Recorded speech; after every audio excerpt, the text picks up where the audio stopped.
Best Trainer Temin, Coach and Referee di ajang EP Skill Contest dengan pencapaian 2 gold medal.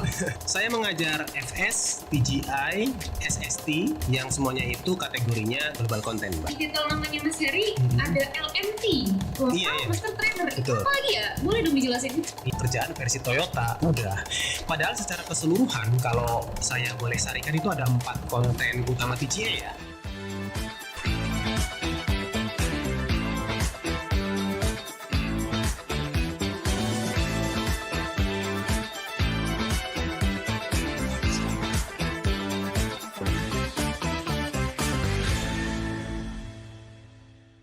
Mas Heri Triana. Mbak Ayu Lestari. Apa kabar? Ya, alhamdulillah baik, Mbak. Udah lama lo ya? Lama banget. Lama ya. Sejak pandemi itu kita kan nggak bisa tuh kita face to face kayak gini. Nah, alhamdulillah hari ini bahkan saya ketemu Mbak Ayu langsung tatap muka face to face di podcast ini. Betul sekali. Yang penting kita sudah booster, Udah, sehat juga. tentu saja. Jadi kita bisa ngobrol langsung ya. Oh iya. Feel-nya beda ya antara Beda virtual sama langsung. Iya, virtual nggak enak biasanya kan. Kurang aja gitu. Harus nunggu, ngantri, ada jeda dan sebagainya. Saya pas baca skrip ingat ada nama Mas Heri Triana tuh keinget satu hal. Acara trainer gathering.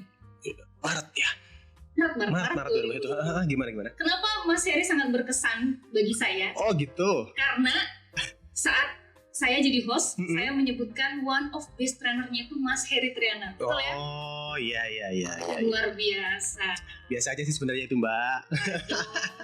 Oke, teman-teman ini untuk pengetahuan kita semua. Jadi di Toyota kita ada event tahunan namanya Trainer Gathering. Itu adalah sebuah acara penghargaan dan komunikasi untuk para trainer-trainer atau pengajar di Toyota selama 1 tahun lamanya karena telah membantu perusahaan dalam pengembangan sumber daya manusia. Mas Heri Triana kemarin best trainer kategori apa ya? Saya kategori RCGC, Regional Content and Global Content Training gitu, Mbak. Luar biasa, keren sekali ya. Nah, teman-teman, ini Mbak Ayu ini tuh bisa dibilang hampir selalu loh langganan gitu jadi host di event trainer gathering. Hebat bet pokoknya lah. Ini Sampai belibet loh saya. mau apa nih? Abis ini mau minta Enggak. Tapi Mbak, Oke. ini kan TikTok ya. Betul, TikTok baru kan ya? baru. Ini podcast apaan gitu dan kenapa namanya harus TikTok, Mbak? Oke, untuk Mas Heri Triana dan teman-teman yang ada Iya. di luar sana, salah satu new way of sharing and learning terkait people development di Toyota Indonesia itu membuat sebuah program namanya TikTok. TikTok ini akan ada di YouTube, jadi pastikan teman-teman dan Mas Heri juga untuk subscribe. Oh iya, like, share dan seterusnya ya. Iya dong. Ada ya berarti via YouTube ada ya? Ada. Channelnya ya? Ada, Oke. Ya, Jadi ya. TikTok ini adalah podcast untuk kita mengundang narasumber baik di internal maupun eksternal tentunya yang luar biasa untuk bisa sharing ke kita, ke saya, ke teman-teman terkait isu-isu apa terbaru, terus terkait Toyota dan lain sebagainya. Ya, harapannya bisa bermanfaat ya channel YouTube ini untuk teman-teman di luar sana. Wih, mantap. Dan Oke. bicara kita kali ini yang luar biasa sudah ada Mas Heri Triana. Lagi muji terus. Oke, iya, wih, mantap juga ya. Ini teman-teman doakan saya seperti tadi disampaikan Mbak Ayu, mudah-mudahan bisa sharing pengalaman, sharing hal yang baik ke teman-teman semua. Pasti dong. Mudah-mudahan. Nanti jadi Doakan pengajar saya. ya. Betul. Iya, Mas Heri, saya mau ngajarin nih nanti buat teman-teman sekalian. Jadi kalau misalkan saya sebutnya TikTok, Oke. Mas Heri sebutnya Speak to Change. Speak to change. Oke. Biar meriah. Oh, boleh. Kita coba ya. Boleh. Inilah dia TikTok. Speak to change. Wih, mantap. Oke, Mas Heri Triana, saya dapat contekan dari kru nih ya. Panjang nih ya. 4 kali best trainer Temin, Coach and Referee di ajang EP Skill Contest dengan pencapaian 2 gold medal. Wah, dan Local Master Trainer PT Toyota Motor Manufacturing Indonesia. Ini panjang sekali loh. Kasih tepuk tangan dulu dong, kru. Biasa aja sebenarnya, Mbak. Ini lebih ke kerja tim itu sebenarnya. Tapi bener kan ya? Ya pernah lah, masih harus terus belajar gitu. Keren-keren, panutan saya lah pokoknya Mas. Bisa aja kan. Oke, Mas Heri, biar teman-teman di luar sana sama saya juga kenal di dalam, boleh dong Hmm. ceritain ke kita kesehariannya Mas Heri itu ngapain aja? Oke, iya. Halo teman-teman semua, saya Heri Triana sebagai trainers regional content dan global content training ya. Saya juga diberi amanah baru menjadi local master trainer Timin. Rutinitas ya Mbak ya. Yes, betul. Untuk rutinitas saya sehari-hari itu sebagai leader di bagian produksi. Teman-teman nyebutnya bikin mobil lah gitu gampangnya kan. Dan sebagai trainer Timin tentunya seputar development people baik di internal maupun eksternal gitu. Wah, menarik tuh kalimat internal dan eksternal tuh piye toh Mas?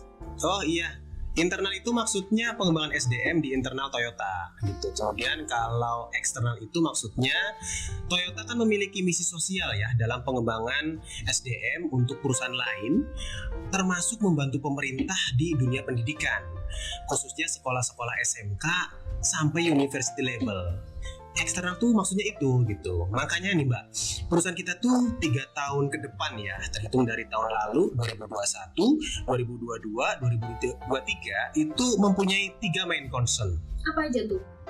Yang pertama namanya in-house competitiveness, kemudian supply chain competitiveness, dan partnership with government gitu. Boleh dijelasin ke teman-teman ini Mas Heri apa tadi 3 itu? Nah iya, untuk in-house competitiveness itu daya saing di dalam Toyota itu sendiri. Salah satunya yaitu SDM yang harus kompetitif. Ini kan menjadi tanggung jawab dari seorang trainers gitu kan di Toyota, termasuk saya dilibatkan di dalamnya Mbak untuk beberapa content training yang saya kuasai tentunya. Oke, terus tadi yang pertama udah in-house competitiveness, yang kedua supply chain competitiveness itu apa ya? Iya. Yang kedua supply chain competitiveness atau daya saing di supply chain Toyota. Logika sederhananya tuh gini, kalau Toyota mau berlari dalam berbisnis, maka para suppliernya pun harus ikut berlari, ya kan? Betul. Karena kalau misal Toyota berlari, sementara suppliernya berjalan atau berhenti, diem aja, ini akan menjadi kendala bisnis tersendiri bagi Toyota. Kebetulan saya salah satu dari sekian banyak trainers Timin yang diberi amanah untuk membantu development people di beberapa perusahaan supplier Toyota. Wah, kalau saya rangkum nih udah kerja sebagai trainer Timin gitu ya, terus ngajar juga banyak dong income-nya. Tambah ilmu dan tambah temen tepatnya sih Mbak. Rendah sekali ya. Takut diminta-minta nih kayaknya. Oke. Oke, selanjutnya tadi ada pembahasan tentang partnership with government. Itu apa ya Mas? Iya, benar. Konsen yang ketiga itu tentang partnership with government. Tidak bisa dipungkiri bisnis Toyota itu kan sangat tergantung juga dengan bagaimana regulasi pemerintah, Mbak. Tentu saja kebijakan yang mutual sangat dibutuhkan dari sisi pemerintah maupun dari sisi industri atau perusahaan. Adapun kami, para trainer Timin, lebih sering dilibatkan ke misi sosial perusahaan. Dalam hal ini melalui program CSR perusahaan menyasar ke dunia pendidikan. Kami dilibatkan sebagai mentor, kemudian asesor di SMK-SMK binaan Toyota misalnya ya. Bahkan sampai saat ini kita itu sudah memiliki tidak kurang dari 28 SMK binaan Mbak, tersebar di Jakarta, Jawa Barat, Jawa Tengah, Jogja, dan Jawa Timur. Serius sampai Jawa Timur itu? Benar Mbak Ayu, sampai Jawa Timur. Nih, ada program pemerintah ya, namanya sinkronisasi kurikulum SMK dan industri Mbak. Kami, trainers Timin, harus men-sharingkan budaya industri ke sekolah-sekolah, sampai diskusi dengan Bapak Ibu guru di sekolah gitu ya, terkait dengan standar kompetensi siswa yang linkage dengan dunia industri. Ini memang harus sering sih dilakukan oleh praktisi industri agar lulusan SMK nantinya itu sudah satu frekuensi dengan kebutuhan di industri. Luar biasa ya, berarti Mas Heri ya, Toyota itu nggak cuma bikin mobil, tapi mikirin juga gimana caranya pengembangan sumber daya manusia.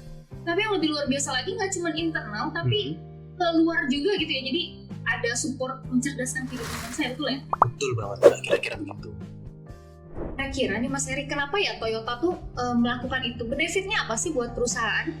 Ya, itulah value Toyota sebenarnya. Gini Mbak, ahli ekonom dunia itu memprediksi beberapa perusahaan di dunia ini gitu ya, yang tidak akan bangkrut selama 100 tahun ke depan loh.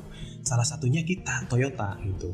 Kenapa? Karena Toyota itu memiliki company value yang secara konsisten dilakukan oleh semua karyawan, baik di level manajerial bahkan sampai level operasional sekalipun.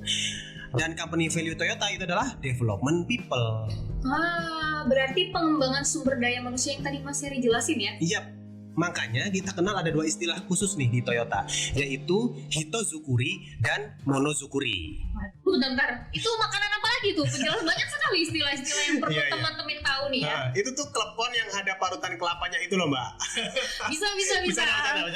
Oke. Gini, 2 istilah itu sebenarnya populer sejak tahun 90-an sebenarnya, Mbak. Hitozukuri dari kata hito, manusia. Zukuri itu proses pembuatan.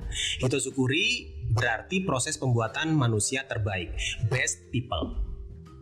Kemudian Yang monozukuri ya, itu dari kata mono barang, kemudian zukuri proses pembuatan. Monozukuri artinya proses pembuatan barang atau produk yang terbaik, best product gitu. Saya jadi ingat sesuatu kalau saya lagi jalan-jalan di line itu lagi Mbak ya, banyak tagline tuh make people before make product, betul ya? Bener banget, makanya Toyota itu kan dibilang tidak hanya fokus membuat produk yang terbaik saja, tapi bagaimana membuat manusia yang terbaik dahulu untuk membuat produk yang terbaik pula gitu. Keren. Iya, dan sekali lagi Mbak, ini adalah Toyota's value. Dengan value ini Toyota sudah mature dalam bagaimana survive menghadapi berbagai macam tantangan selama lebih dari 50 tahun lamanya di Indonesia. Dan sebenarnya masih banyak lagi ya value-value Toyota yang lain, semisal Toyota Ways, 7 Line Principle, dan lain-lain. Oke, luar biasa ya Mas Heri. Kalau kita ngobrolin Toyota kayaknya nggak ada habisnya ya, sampai malam nih, Bisa. Kita harus kembali ke laptop. Oke, boleh. Oke, Mas Heri Triana nih di titel namanya nih ya, panjang nih. Trainer Regional Content dan Global Content Training.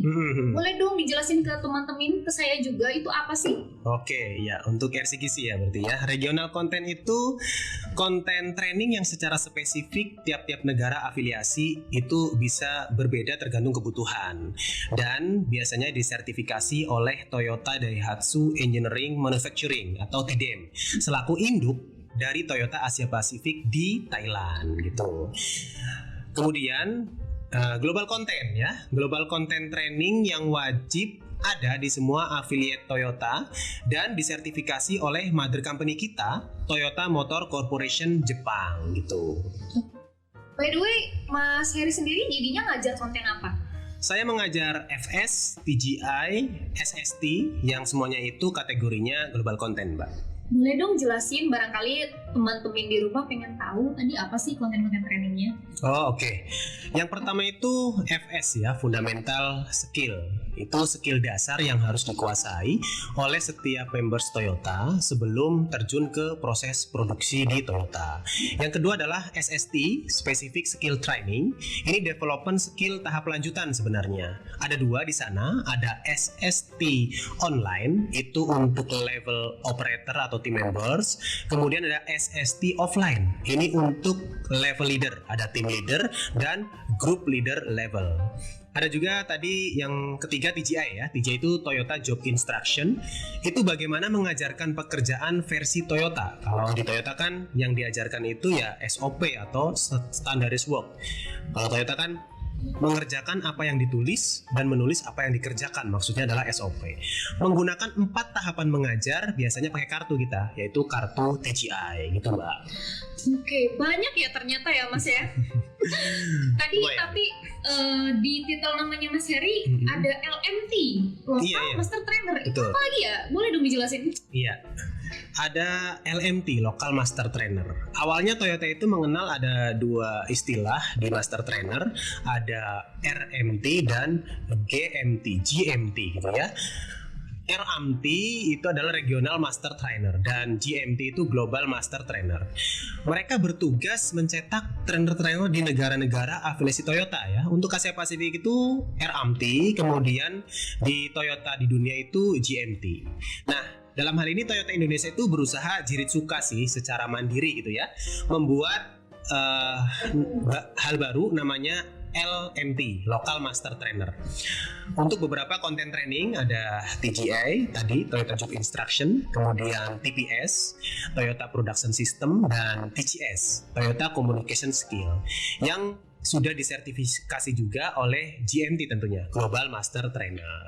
Tuh. Oke, lalu kalau tugasnya Mas Heri sendiri apa?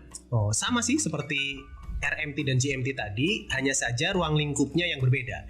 Kalau LMT itu mencetak new trainers dengan ruang lingkup Toyota Indonesia dan supplier-suppliernya saja gitu Mbak. Selain itu juga kami bertanggung jawab untuk memastikan materi training itu sudah up to date, menyesuaikan kondisi lingkungan di Indonesia gitu. Oke, Mas Heri kan berarti LMT TGI gitu ya? TGI, Toyota Job Instruction. Boleh dong dijelasin pakai bahasa yang lebih gampang nih biar teman-teman dan kami semua di sini tuh paham gitu TGI itu apa gitu ya? Oke, dari asal katanya sudah jelas sebenarnya Mbak. Job Instruction itu kan artinya instruksi kerja gitu ya. Siapa yang memberikan instruksi? Pasti atasan kan. Nah, kepada siapa? Bawahan lazimnya. Nah, di perusahaan kita itu instruksi kerja sama dengan mengajarkan pekerjaan. Nah, ini tuh satu paket yang tidak boleh dipisahkan sebenarnya. Jadi seorang atasan atau pimpinan di Toyota bukan hanya sekedar menyuruh ya, tetapi menyuruh sambil mengajarkan, bahkan mengevaluasi tim member kita sampai dengan level mandiri. Idealnya begitu. Idealnya ya, teorinya ya. Aktualnya gimana? Aktualnya ya masih ada gap lah antara ideal versus aktual. Makanya penting Mbak untuk kita selalu bahas dan promosikan TGI ini gitu. Oke, mulai menarik nih. Terus kontennya TGI itu apa aja sih? Nah, sub temanya tuh apa? Iya, nah ini pertanyaan penting nih. Karena kebanyakan leader di Toyota itu beranggapan bahwa TGI itu ya hanya bagaimana cara mengajar pekerjaan versi Toyota. Udah. Padahal secara keseluruhan kalau saya boleh sarikan itu ada 4 konten utama TGI ya. Yang pertama itu mengajar pekerjaan dengan 4 tahapan kartu TGI. Kemudian yang kedua itu bagaimana cara kita membuat standar SWOT. Yang di dalamnya ada 3 tuh. Ada know what atau isinya urutan-urutan kerja, dan know how, poin penting, dan know why atau alasan dari poin penting gitu. Oke, terus kalau 3 know tadi ada yang kurang? Mana itu? Sebagai LMTTJ di sini saya jawab nggak boleh kurang ya, harus gitu. Nah, yang ketiga ya, poin yang ketiga itu di TGI kita bicara tentang output, yaitu bagaimana mengevaluasi dan memanage skill members melalui Toyota atau matrix skill member. Nah, ini pun dipelajari di TGI. Nah, yang keempat adalah bahwa penerapan 4 tahapan kartu TGI ini bisa di semua jenis pekerjaan. Nah, kalau di lapangan itu jenis pekerjaan ada yang berulang, ada yang jarang berulang atau low frekuensi, ada yang sedikit elemen kerjanya, maupun ada yang termasuk banyak elemen kerjanya. Nah, bagaimana ini semua dikuasai? Ya, mari bergabung di kelas kita TGI gitu. Ini kenapa jadi berbau konten iklan, ikuti training kami gitu ya?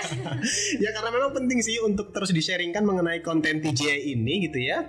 Sehingga para leader tuh harus tahu persis ruang lingkupnya itu sejauh mana sih gitu. Gitu. Emang kalau eksternal Toyota bisa gitu ikut training ke Toyota? Harusnya sih bisa. Ada juga kok kelas-kelas non reguler untuk TJ ini ya, dan saya pikir Tia bisa memfasilitasinya gitu kan, atau bisa di-mention mungkin di deskripsi channel ini, channel Tia gitu Mbak. Emang bener? Bagaimana? Kru? Waduh, bisa. Nah, kan bisa. Oke. Kalau kita kembali lagi ke laptop ya. Okay. Pak Heri Triana, apa pentingnya TGI untuk para leader atau pimpinan suatu pekerjaan? Filosofis jari Mbak Ayu.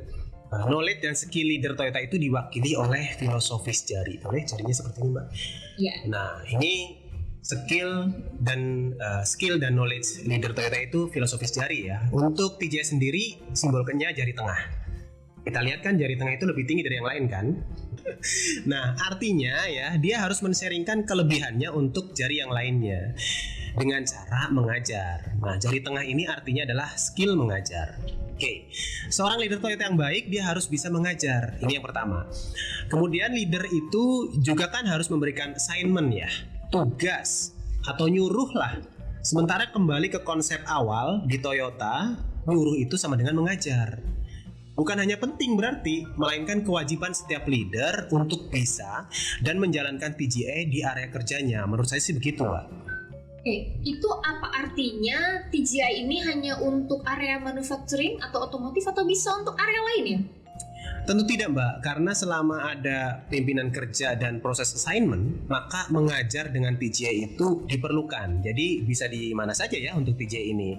Kecuali pimpinannya Superman nih, apa-apa dia kerjakan sendiri. Padahal kan dia punya member loh. Ngapain coba apa-apa dikerjakan sendiri? Bentar. Bukannya itu malah bagus ya? Bisa, tapi dari sudut pandang development people gitu ya, kita tuh memberikan assignment berarti peduli terhadap perkembangan knowledge dan skill member kita. Kalau di Toyota ada namanya OJD, on job development, di mana karyawan itu ditantang dengan penugasan-penugasan atau assignment satu level di atasnya, sehingga kemampuannya itu cepat berkembang. Lagian ya Mbak, kalau apa-apa dikerjain sendiri oleh seorang leader, jangan-jangan di organisasi tersebut yang pinter cuma dia sendiri. Organisasi kan tidak akan fleksibel tuh. Kebayangkan kalau umpamanya dia cuti, sakit, dan hanya dia yang bisa diandalkan, maka kan nggak lucu gitu. Mobil nggak bisa dibuat hanya karena satu orang tidak masuk kerja umpamanya, ya kan? Ini kenapa pentingnya assignment dan OJT tadi, Mbak. Oke, artinya TJI ini bisa diimplementasikan di semua area, semua lini ya, Mas Heri ya? Banget Mbak, cocok kok di mana-mana, baik di office maupun di non-manufacturing sekalipun. Oke, back to basic nih Mas, pertanyaan orang awam ya. Apa sih bedanya leader yang bisa mengajar atau yang bisa meng-assignment pakai pola TJI sama yang pakai konvensional biasa aja gitu, kayak nyuruh-nyuruh biasa tuh apa? Iya. Saya jawab dengan contoh ya Mbak ya. Satu orang trainers nih gitu, mengajar kepada 2 orang trainee atau lebih. Ternyata setelah dievaluasi mereka membuat produk yang sama sebenarnya, tetapi hasil kualitasnya itu bisa berbeda-beda. Perusahaan kan nggak mau ini terjadi gitu kan. Dan 4 tahap mengajar sesuai kartu TJ ini memastikan siapapun yang kita ajarkan nanti akan mendapatkan knowledge dan skill yang sama gitu kan, sehingga bisa membuat produk dengan kualitas yang sama bagusnya gitu. Menjaga kualitas ya berarti. Nah, 4 tahapan kartu TJ ini juga memastikan saat proses belajar nanti trainee menerima pembelajaran dengan senang hati, dengan safety. Kita lakukan pemastian kualitas, productivity melalui tahapan yang jelas dan terstruktur. Perusahaan Toyota misalnya pasti maunya semua karyawan, baik yang sudah lama maupun yang masih baru, sama-sama bisa membuat produk dengan kualitas yang bagus kan? Nah, TJI menjawab hal tersebut. Oke, baik. Tadi panjang ya penjelasan tentang TJI dan itu menarik, tapi itu pasti masih panjang ya Mas Heri ya? Iya, harus. Gak apa-apa. 1-2 training sebenarnya gitu. Jadi jangan lupa klik deskripsi di bawah, jualan lagi ya. Iya, promo lagi tuh. Oke Mas Heri, tadi kita udah bahas TJI, kita coba pindah ke pembahasan lain ya. Boleh. Karena teman-teman masih penasaran dengan sosok Mas Heri Triana. Oke, Mas Heri Triana, one of best trainer di Trainer Gathering 2021. Tahun berapa lagi pernah best trainer? 2016, 17, 19. Sombong sekali ya. Iya. Dipaksa sombong kan. Oke. Apa sih artinya best trainer ini bagi Mas Heri Triana? Saya katakan alhamdulillah lah ya, sebuah kepercayaan dari perusahaan. Tapi bagi saya itu bukan tujuan Mbak. Itu hanya efek gitu kan. Tujuan utama seorang trainers itu kan ya men-sharingkan ilmu dan men-sharingkan pengalaman yang dia miliki. Saya meyakini kalau kita fokus pada tujuan utama tersebut, berusaha melakukannya dengan yang terbaik, nantinya efek positif, efek yang baik-baik itu ya akan mengikuti dengan sendirinya gitu. Kalau dihitung nih ya sehari 8 jam, Mas Heri udah sebagai karyawan tadi bikin mobil lah gitu ya, gampangnya ya. Terus ngajar juga gitu ya, itu kan sibuk banget nih. Jadi apa sih sebenarnya motivasi Mas Heri menjadi trainer ini? Oke, ya. Motivasi ya, saya jawab dengan 2 kalimat ya. Yang pertama, sebaik-baik manusia adalah yang paling banyak manfaatnya untuk orang lain. Nanti musiknya menyesuaikan berarti. bisa diatur. Tenang, kru kita ini berpengalaman. Ya, yang kedua, kita kenal kan ada namanya amal jariah gitu kan, amal yang terus mengalir. Nah, motivasi saya adalah keduanya itu bisa saya raih dalam waktu yang bersamaan dengan mengajar sebagai trainer. Itu sih Mbak. Tidak salah kalau saya menjadikan Mas Heri ini panutan saya ya. Bisa aja kan. Oke, Mas Heri boleh dong dibagi tipsnya dalam mengajar apa ya? Oke, tips. Saya yakin sih, saya bukanlah yang terbaik. Mohon para senior saya nanti bisa menambahkan gitu ya. Tapi ini lebih ke yang biasa saya lakukan, Mbak. Yang pertama, kalau saya pribadi biasanya sebelum mengajar itu memahami storyline dari konten training yang kita ajarkan, sehingga kita ketahui arah dan tujuan trainingnya itu apa, batasan trainingnya itu juga jelas sejauh mana gitu. Jangan sampai kadang trainers itu hanya membaca teks dari modul trainer saja tanpa peduli training kita itu mengerti atau tidak sih gitu kan. Atau jangan sampai juga nih saking semangatnya sharing pengalaman tapi kita lepas dari substansi konten yang harusnya kita ajarkan gitu. Yes, betul. Saya juga beberapa kali ikut training ya. Kadang di awal itu terlalu banyak sharing ya, bagus sih sebenarnya, tapi akhirnya kontennya out of topic gitu atau ngebut di akhir gitu ya. Itu kurang baik ya berarti ya. Nah iya, time management kan akhirnya. Betul. Kalau kita paham storyline training tadi, harusnya sih kita bisa lebih baik dalam hal time management ya. Ya kemudian yang kedua Mbak, menurut saya kita itu harus up to date, memiliki kemauan belajar yang tinggi. Sekarang kan kita ada di era perubahan tuh, yang sangat cepat. Kita tidak mungkin berhenti di satu bidang keahlian yang sama sepanjang masa kan. Semua berubah dan kita harus menjadi bagian dari perubahan tersebut. Kalau dulu kita mengajar dengan buku dan whiteboard misalnya, mungkin kemarin, sekarang, dan nanti kita mengajar secara virtual melalui platform-platform khusus seperti MS Team, Zoom Meeting, Google Meet, dan lain-lain. Dan ini kan keniscayaan gitu. Berarti change or die ya gitu ya. Bener banget, iya. Nah, dulu paper test misalkan kan, sekarang kan paperless test dengan link test yang dikerjakan lewat gadget masing-masing trainee.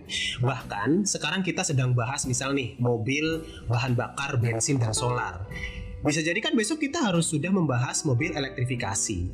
Nah, penting bagi seorang trainers maksud saya untuk up to date hal-hal semacam ini gitu Mbak. Oke. Pertanyaan terakhir Mas Heri. Nah, udah terakhir ya? Iya, alhamdulillah. Gak terasa ya. Oke. Siap. Kan deg-degan ya.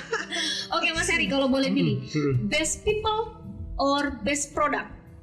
Best people before best product Mbak. Wah, jargon Toyota sekali. Iya dong.